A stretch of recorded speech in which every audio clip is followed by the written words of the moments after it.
The beeps and timer bells on my Kitchenaid wall oven control panel have suddenly become muted.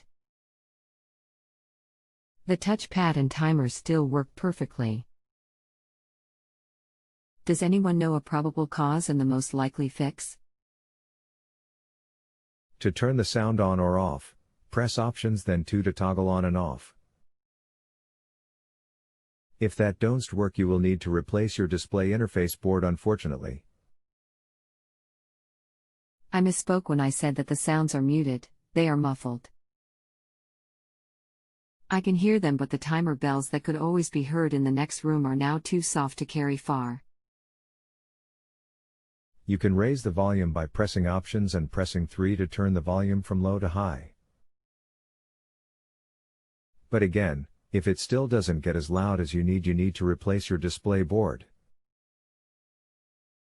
If you have a home improvement or appliance question and want to chat with an expert, now visit JustAnswer.com/YTHI.